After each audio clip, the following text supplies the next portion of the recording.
Hello friends, ಇವತ್ತಿನ session ಅಲ್ಲಿ ನಾವು ತಿಳ್ಕೊಳಕ್ಕೆ ಹೊರಟಿರುವಂತಹ ಟಾಪಿಕ್ ಬಂದ್ಬಿಟ್ಟು plasma membrane.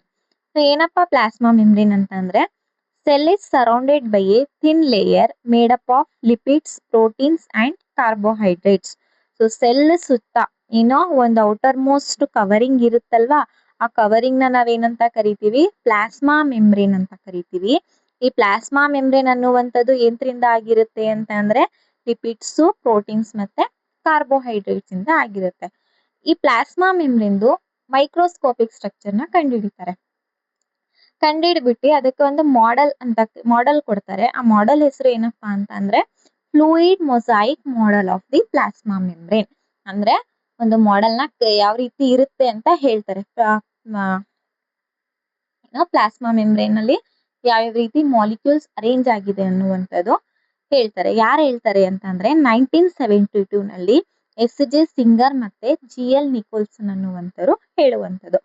So the fluid mosaic model of plasma membrane was given by S J. Singer and G L. Nicolson in 1972.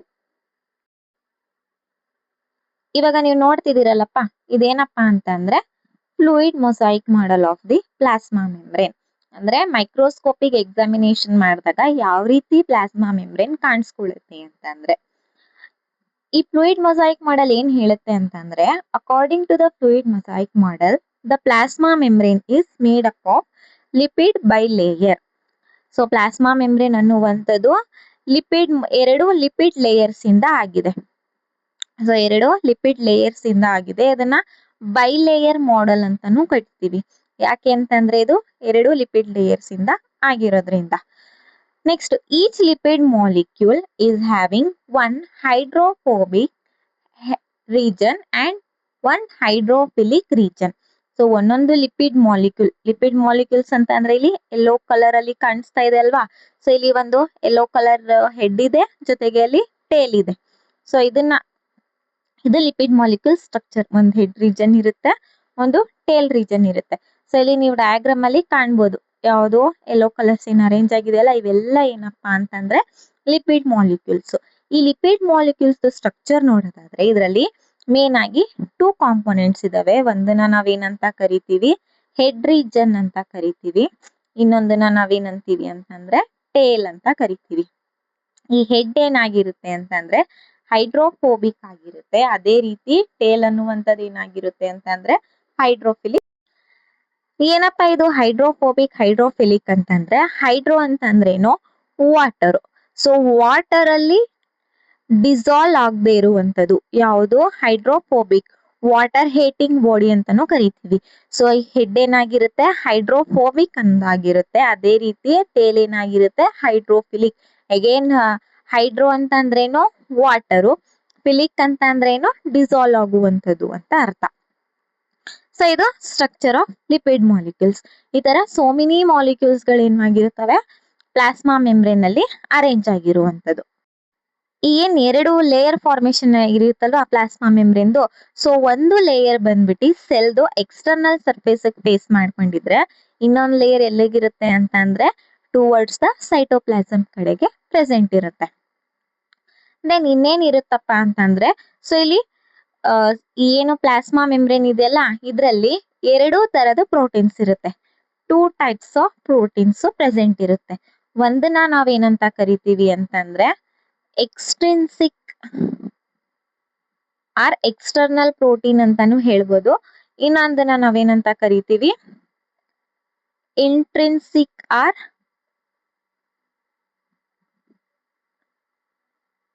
Integral protein ಅಂತ ಕರಿತೀವಿ. So ಇವೆರಡು ತರದ protein ಏನಾಗಿರ್ತವೆ present ಆಗಿರ್ತವೆ plasma membrane ಅಲ್ಲಿ. ಏನಪ್ಪ ಎಕ್ಸ್ಟ್ರಿನ್ಸಿಕ್ ಅಂಡ್ ಇಂಟ್ರಿನ್ಸಿಕ್ ಪ್ರೋಟೀನ್ಸ್ ಅಂತ ಅಂದ್ರೆ, ಓಕೆ, ಸೊ ಎಕ್ಸ್ಟ್ರಿನ್ಸಿಕ್ ಅಂತಂದ್ರೆ ಈ ಪ್ಲಾಸ್ಮಾ ಮೆಂಬ್ರೇನ್ದು ಹೊರಗಡೆ ಏನ್ ಪ್ರೆಸೆಂಟ್ ಇರ್ತಾವಲ್ವಾ ಪ್ರೋಟೀನ್ಸ್, ಅದನ್ನ ನಾವೇನಂತ ಕರಿತೀವಿ ಎಕ್ಸ್ಟ್ರಿನ್ಸಿಕ್ ಪ್ರೋಟೀನ್ಸ್ ಅಂತ ಕರಿತೀವಿ. ಸೊ ಇದರಲ್ಲಿ 2 ತರದ್ ಬರುತ್ತೆ, ಒಂದು ಪೆರಿಫೆರಲ್ ಪ್ರೋಟೀನ್, ಇನ್ನೊಂದು ಸರ್ಫೇಸ್ ಪ್ರೋಟೀನ್ ಅಂತ ಬರುತ್ತೆ. ಅದೇ ರೀತಿ ಈ ಪ್ಲಾಸ್ಮಾ ಮೆಂಬ್ರೇನ್ ಒಳಗಡೆ ಈ ಏನು ಲಿಪಿಡ್ ಮಾಲಿಕ್ಯೂಲ್ಸ್ ಅರೇಂಜ್ ಆಗಿರ್ತಾವಲ್ವಾ ಅದ್ರ ಮಧ್ಯೆ ಸೇರ್ಕೊಂಡಿರುತ್ತಲ್ಲ ಆ ಪ್ರೋಟೀನ್ಸ್ ನ ನಾವೇನಂತ ಕರಿತೀವಿ intrinsic protein or integral proteins ಅಂತ ಕರಿತೀವಿ. ಅದೇ ರೀತಿ ಇನ್ನೇನಿರುತ್ತೆ ಅಂತ ಅಂದ್ರೆ ಕಾರ್ಬೋಹೈಡ್ರೇಟ್ಸ್ ಕೂಡ ಏನ್ ಮಾಡಿರ್ತವೆ ಪ್ರೆಸೆಂಟ್ ಇರ್ತವೆ. So carbohydrates are short and branched and they are found attached to their lipid molecules or protein molecules only on the external surface. ಅಂದ್ರೆ ಈ ಕಾರ್ಬೋಹೈಡ್ರೇಟ್ಸ್ ಗಳೇನಾಗಿರ್ತವೆ ಶಾರ್ಟ್ ಆಗಿರ್ತವೆ, ಜೊತೆಗೆ ಬ್ರಾಂಚೆಡ್ ಸ್ಟ್ರಕ್ಚರ್ ಇರುತ್ತೆ. ಇವೇನಾಗಿರ್ತವೆ ಅಂತ ಅಂದ್ರೆ ಲಿಪಿಡ್ ಮಾಲಿಕ್ಯೂಲ್ಸ್ ಮತ್ತೆ ಪ್ರೋಟೀನ್ ಮಾಲಿಕ್ಯೂಲ್ಸ್ ಗೆ attach ಆಗಿರ್ತವೆ. ಎಲ್ಲಿ ಅಂತಂದ್ರೆ ಬರೀ ಎಕ್ಸ್ಟರ್ನಲ್ ಸರ್ಫೇಸ್ ಅಲ್ಲಿ ಮಾತ್ರ ಪ್ರೆಸೆಂಟ್ ಇರ್ತವೆ. ಸೊ ಇಲ್ಲಿ ನೋಡ್ಬೋದು ನೀವು, ಇಲ್ಲಿ ಕಾಣಿಸ್ತಾ ಇದೆಯಲ್ವಾ, ಇದೇನೋ ಸರ್ಫೇಸ್ ಪ್ರೋಟೀನ್. ಈ ಸರ್ಫೇಸ್ ಪ್ರೋಟೀನ್ ಮೇಲೆ ಇದೇನು ಸ್ಟ್ರಕ್ಚರ್ ಇದೆಯಲ್ಲ, ಇದೇ ಯಾವುದು ಕಾರ್ಬೋಹೈಡ್ರೇಟ್. ಅದೇ ರೀತಿ ಇಲ್ಲಿ ಯಾವುದು ಲಿಪಿಡ್ ಮಾಲಿಕ್ಯೂಲ್ಸ್, ಇಲ್ಲೂ ಕೂಡ ಒಂದು ಸ್ಟ್ರಕ್ಚರ್ ಕಾಣ್ತಾ ಇದೆ. ಇವು ಕೂಡ ಏನು ಕಾರ್ಬೋಹೈಡ್ರೇಟ್ಸ್. ಸೊ ಕಾರ್ಬೋಹೈಡ್ರೇಟ್ ಏನಾದ್ರೂ ಪ್ರೋಟೀನ್ ಮಾಲಿಕ್ಯೂಲ್ ಅಟ್ಯಾಚ್ ಆಗಿದ್ರೆ ಅದನ್ನ ನಾವು ಗ್ಲೈಕೋಪ್ರೋಟೀನ್ ಅಂತ ಕರಿತೀವಿ.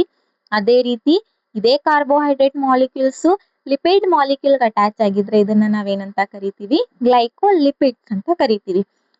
ಮತ್ತೆ ಇನ್ನೇನ್ ಅಂತ ಅಂದ್ರೆ ಇಲ್ಲೇನ್ ಆರೆಂಜ್ ಕಲರ್ ಅಲ್ಲಿ ಕಾಣಿಸ್ತಾ ಇದೆಯಲ್ಲ, ಈ ಸ್ಟ್ರಕ್ಚರ್ಸ್ ಯಾವ್ದಂತ ಅಂತಂದ್ರೆ ಕೊಲೆಸ್ಟ್ರಾಲ್. ಇದು ಕೂಡ ಏನಿರುತ್ತೆ ಮೆಂಬ್ರೇನ್ ಅಲ್ಲಿ ಪ್ರೆಸೆಂಟ್ ಇರುತ್ತೆ. ಸೊ ಇದಿಷ್ಟು ಏನಪ್ಪಾ ಅಂತಂದ್ರೆ ಸ್ಟ್ರಕ್ಚರ್ ಆಫ್ ಪ್ಲಾಸ್ಮಾ ಮೆಂಬ್ರೇನ್.